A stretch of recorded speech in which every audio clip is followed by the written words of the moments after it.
রাধে কৃষ্ণ বন্ধুরা, কেমন আছেন আপনারা? আশা করি সবাই ভালো আছেন। আজকে আবার একটা নতুন ভিডিও নিয়ে হাজির হয়ে গেছি। ভিডিওটি শেষ অবধি দেখার অনুরোধ রইল। আজকের গল্প রাজশেখর বসুর ওলট পুরাণ। গল্পটি 3টি পর্বে পাঠ করব। আজ প্রথম পর্ব। রিচমন্ড বঙ্গ-ইঙ্গীয় পাঠশালা, মিস্টার ক্র্যাম, পণ্ডিত মহাশয় এবং ডিক, টম, হ্যারি প্রভৃতি বালকগণ।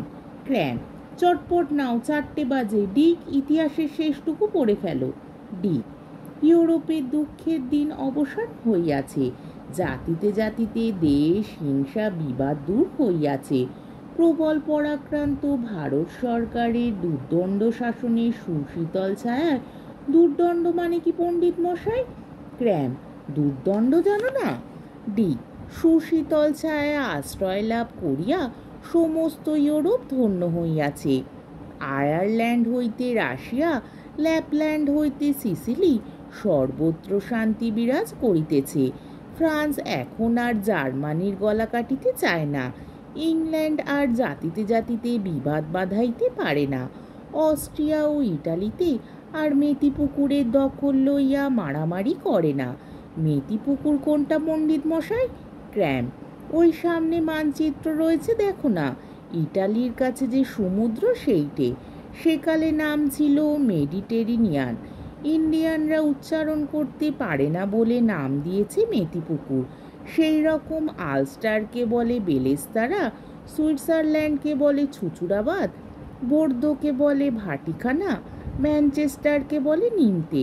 তারপর পড়ে যাও। ডিক: ইউরোপীয়গণের শনৈ শনৈ উন্নতি হইতেছে, তাহাদের লোভ কমিয়াছে, অসভ্য বিলাসিতা দূর হইতেছে, ইহকালের উপর আস্থা কমিয়া গিয়াছে, পরকালের উপর নির্ভরতা বাড়িতেছে। ভারত সন্তানগণ 7 সমুদ্র 13 নদী পার হইয়া এই পাণ্ডব বর্জিত দেশে আসিয়া নিঃস্বার্থভাবে শান্তি শৃঙ্খলা ও সভ্যতার প্রতিষ্ঠা করিতেছেন। আচ্ছা পণ্ডিত মশাই, এসব কি সত্যি? ক্র্যাম: ছাপার অক্ষরে যখন লিখেছে আর সরকারের হুকুমে যখন পড়াতে হচ্ছে তখন সত্যি বই কি। ডিক: কিন্তু বাবা বলেন সব। ক্র্যাম: তোমার বাবার আর বলতে বাধা কি? তিনি হলেন উকিল। আমার মতন তো আর সরকারের মাইনে নির্ভর করতে হয় না। ডিক: হে সুবোধ ইংরেজ শিশুগণ, তোমরা সর্বদা মনে রাখিও যে ভারত সরকার তোমাদের দেশের অশেষ উপকার করিয়াছেন। তোমরা বড় হইয়া যাহাতে শান্ত বাধ্য রাজভক্ত প্রজা হইতে পারো, তাহার জন্য এখন হইতে উঠিয়া পড়িয়া লাগিয়া যাও। টম: বহু। ক্র্যাম: ও কি রে, শীত করছে বুঝি? আবার তুই ধুতি পাঞ্জাবি পরে এসেছিস? বাঙালির নকল করতে গিয়ে শেষে দেখছি নিমোনিয়ায় মরবি। টম: বাবার হুকুম পণ্ডিত মশাই, আজ পাঠশালের ফেরত খাঁ সাহেব গপসন টডির পার্টিতে যেতে হবে। তিনি নতুন খেতাব পেয়েছেন কিনা, সেখানে বিস্তর ইন্ডিয়ান ভদ্রলোক আসবেন। তাই বাবা বললেন দেশি পোশাক পরা চলবে না। ক্র্যাম: তা বাঙালি সাজতে গেলি কেন? ইজের চাপকান পরলেই পারতিস। টম: আজ্ঞে বাবা বললেন বাঙালি সবচেয়ে সভ্য, তাই। রু। ক্র্যাম: যা যা, শিগগির বাড়ি যা, অন্তত একটা শালমুড়ি দিগে যা। ও কি, হোঁচট খেলি নাকি? হ্যারি: দেখুন দেখুন, টম কিরকম কাছা দিয়েছে, যেন স্কিপিং রোপ। ধর্মযাজকগণের মুখপত্র ডি কিংডম কাম হইতে উদ্ধৃত। সর্বনাশের আয়োজন হইতেছে। ভারত সরকারকে আমাদের ধনপ্রাণ হস্তগত করিয়াছেন। আমরা নিরীহ ধর্মযাজক সম্প্রদায় তাহাতে কোনো উচ্চ বাচ্চা করি নাই, কারণ ইহকালের পাউরুটি ও মাছের উপর আমাদের লোভ নাই, এবং সিজারের প্রাপ্য সিজারকে দেওয়াই শাস্ত্রসম্মত। কিন্তু আজ কি শুনিতেছি, আমাদের ধর্মের উপর হস্তারোপ। ঘোড়দৌড় বন্ধ করার জন্য আইন হইতেছে। অ্যাসকট, এপসম প্রভৃতি মহাতীর্থ কি শেষে শ্মশানে পরিণত হইবে? বিশপ স্টোনিবোক নাকি গভর্নমেন্টকে জানাইয়াছেন যে ধর্মশাস্ত্রে ঘোড়দৌড়ের উল্লেখ নাই। অতএব রেস বন্ধ করিলে খ্রিস্টীয় ধর্মের হানি হইবে না। হ্যাঁ, একজন ধর্মযাজকের মুখে এই কথা শুনিতে হইল? বিশপ কি জানেন না যে রেস খেলা ব্রিটিশ জাতির সনাতন ধর্ম এবং লোকাচার বাইবেলেরও উপর? আরও ভয়ানক সংবাদ, শীঘ্রই নাকি মদ্যপান রোধ করার উদ্দেশ্যে আইন হইবে। আমাদের শাস্ত্রসম্মত সনাতন পানীয় বন্ধ করিয়া ভারত সরকার কি ভারতীয় চায়ের কাটতি বাড়াইতে চান? রাষ্ট্রবিদ যাহার সঙ্গে সংযুক্ত আছে ইঙ্গবন্ধু হইতে উদ্ধৃত। আমরা খাঁ সাহেব গবসন টোডিকে সাদরে অভিনন্দন করিতেছি। তিনি অতি উপযুক্ত ব্যক্তি। তাহাকে উচ্চ সম্মানে ভূষিত দেখিয়া আমরা প্রকৃতই আনন্দিত হইয়াছি। দেশি লোকের ভাগ্যে এত বড় উপাধি এই প্রথম মিলিল। আমরা কিন্তু সরকারকে সাবধান করিতেছি, এই সকল উচ্চ উপাধি যেন বেশি সস্তা করা না হয়। তাহা হইলে ভারতীয় রায় সাহেব, খাঁ বাহাদুর প্রভৃতি ক্ষুণ্ণ হইবেন এবং তাহাতে ইউরোপের উন্নতি পিছাইয়া যাইবে। নাইট, ব্যারন, মার্কুইস, ডিউক প্রভৃতি দেশি উপাধি সাহেবদের পক্ষে যথেষ্ট। যা হোক, মিস্টার টোডি যখন নিতান্তই খাঁ সাহেব টোডি হইয়া গিয়াছেন, তখন তাহার অতি সন্তর্পণে সম্ভ্রম বজায় রাখিয়া চলা উচিত। আশা করি তিনি রাজদ্রোহী লিবার্টি লীগের ছায়া মাড়াইবেন না। গবসন টোডির অন্দরমহল। মিসেস টোডি, তাহার দুই কন্যা ফ্লপি ও ফ্ল্যাপি এবং তাহাদের শিক্ষায়িত্রী জ্যোৎস্না জ্যোৎস্না। ফ্ল্যাপি, তোমায় নিয়ে আর পেরে উঠিনে বাছা। ওই রকম করে বুঝি চুল বাঁধে? আহা, কি ছিঁড়ি হয়েছে! কান দুটো চোখ সবটাই বেরিয়ে রয়েছে। এতখানি বয়স হলো, কিছুই শিখলে না। দেখো দেখি তোমার দিদি কি সুন্দর খোপা বেঁধেছে। ফ্ল্যাপি, কানের উপর চুল পড়লে আমি কিচ্ছু শুনতে পাই না। আমি ঘাড় ছাড়ব, ও বাড়ির মিস ল্যাঙ্কি গসলং এর মতন।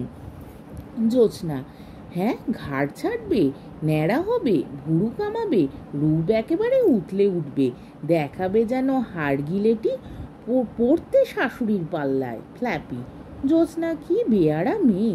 মিসেস টোডি, আপনার ছোট মেয়েকে দুরন্ত করা আমার জন্য হয় না।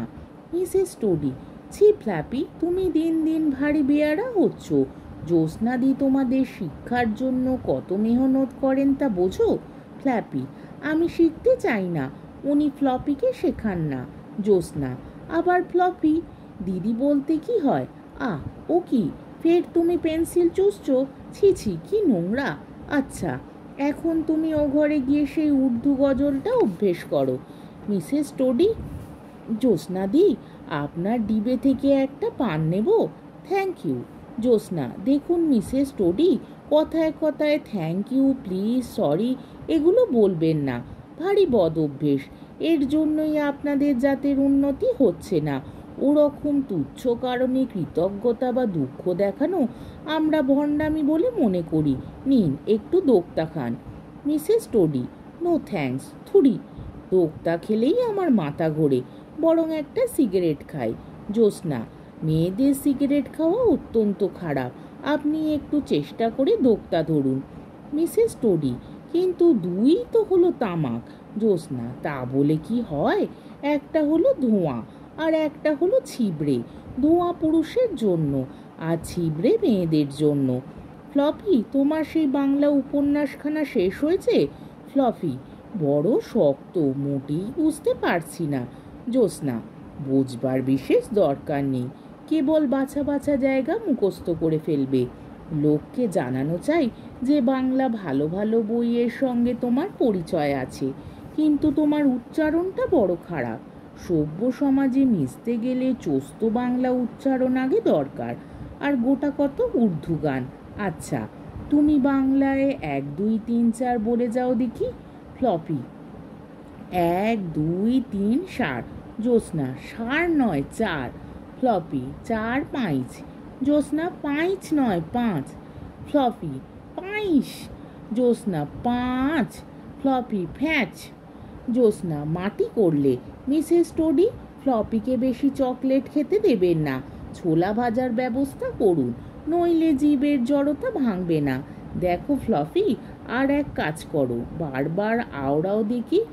ঋষের আরপার খড়দার ডানধার, ছাতনা তলায় হোদকা হোদল, নেপথ্যে গবসন টোডি। ডিয়ারি মিসেস টোডি, কোথায় তুমি? গবসন টোডি, বাথরুমে, আরও গোটা কত আম দিয়ে যাও। জ্যোৎস্না, বাথরুমে আম? মিসেস টোডি, তা ভিন্ন আর উপায় কি? গবি বলে, আম যদি খেতে হয় তবে ভারতীয় পদ্ধতিতেই খাওয়া উচিত, অথচ আপনাদের মতন হাত দুরন্ত নয়, পোশাক কার্পেট টেবিল ক্লথে রস ফেলে একাকার করে। তাই গবিকে বলেছি বাথরুমে গিয়ে আম খাওয়া অভ্যেস করতে। সেখানে দু হাতে আঁটি ধরে চুষছে আর চোয়াল বয়ে রস করাচ্ছে। জ্যোৎস্না, ঠিক ব্যবস্থাই করেছেন। দেখুন মিসেস টোডি, আপনি যে স্বামীকে গবি বলছেন ওটা সভ্যতার বিরুদ্ধ। আড়ালে গবি হাবি যা খুশি বলুন, কিন্তু অপরের কাছে নাম উচ্চারণ করবেন না। দরকার হলে বলবেন উনি, আর যদি অতটা খাতির না করতে চান তবে বলবেন ও। মিসেস টোডি, তাই নাকি? আচ্ছা, আপনি বসুন একটু, আমি ওকে আম দিয়ে আসছি। আজকের পর্বটি এখানেই শেষ হলো। আমার ভিডিওটি যদি আপনাদের ভালো লেগে থাকে তাহলে আমাকে কমেন্টের মাধ্যমে আপনাদের মূল্যবান মতামত অবশ্যই জানাবেন, এবং আমার ভিডিওটিকে লাইক ও শেয়ার করার ও আমার চ্যানেলটিকে সাবস্ক্রাইব করারও অনুরোধ রইল। তাহলে আজকের ভিডিওটা এই অবধি। পরের দিন আবার এই গল্পেরই দ্বিতীয় পর্ব নিয়ে হাজির হয়ে যাব।